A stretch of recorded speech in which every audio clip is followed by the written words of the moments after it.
Thank you very much, Mr. Chairman. Left behind, ignored, forgotten, neglected, overlooked, the Rust Belt. These are the synonymous phrases often used to describe the communities that make up the towns and villages for whom the A68 is their key artery. There are many different descriptions, but politically speaking, the phrase I heard most often was that Labour had taken their community and their vote for granted forever.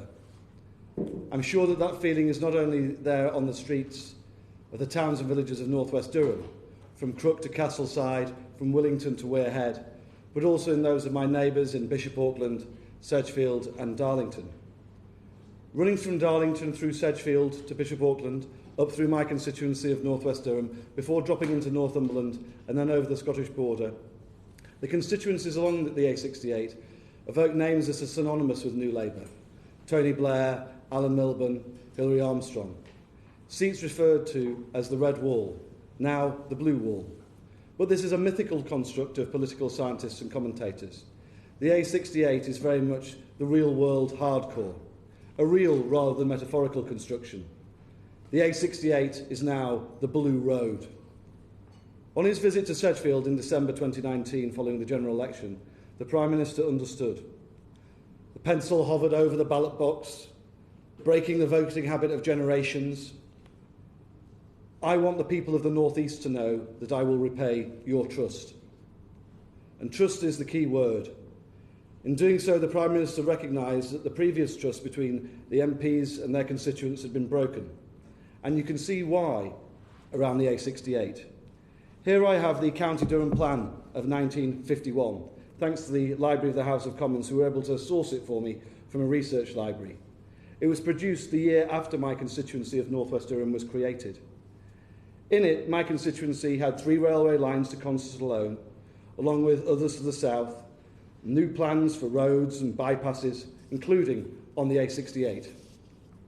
When I was elected, the big improvements on the A68, including the Toft Hill bypass, marked in 1951, still hadn't been done. And 70 years on, it still hadn't. 7 decades on. 7 decades on, there are now no railway lines or railway stations at all in my constituency. The road improvements hadn't been done. Is it any surprise that people felt that trust had been broken? In that time, we've switched the rest of our railway network from coal to diesel and increasingly to electric. 70 years ago, Winston Churchill was the Prime Minister. We hadn't even had the Suez crisis. The Treaty of Rome was still a glint in the eye of European leaders. King George VI was on the throne. Labour had 70 years of taking North West Durham and much of the rest of the north east of England, north of England, Wales, Scotland and the Midlands for granted. In County Durham, only last month, we saw Labour finally losing control of County Durham Council after 102 years. So things are changing. I'm pleased to say that with the Restoring Your Railways funding, I've submitted plans for enhanced cycling and walking, better disabled access, and looking to examine options for a new public transport route between Consett and the Tyne.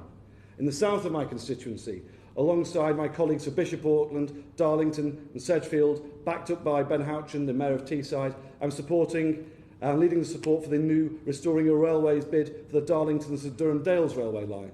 When I was elected, the Shotley Bridge Community Hospital, which a couple of decades ago was a maternity hospital, was going to be rebuilt with no beds, a hospital with no beds. But thanks to the campaign, I've now ensured that we're going to get 16 beds, double the number in the current facility.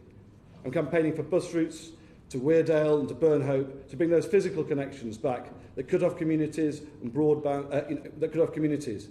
And I'm campaigning for broadband for places like Muggleswick and Maidenlaw to bring in those connections to allow businesses to compete and individuals to connect in the 21st century. But the thing we've not seen enough movement on yet is the A68. For the communities of Crook and Weardale to be able to make the most of the opportunities being created in Teesside, from the Freeport to the excellent new jobs coming to the Treasury and other government departments. That means that the Toft Hill bypass and Darlington bypass need to be prioritised.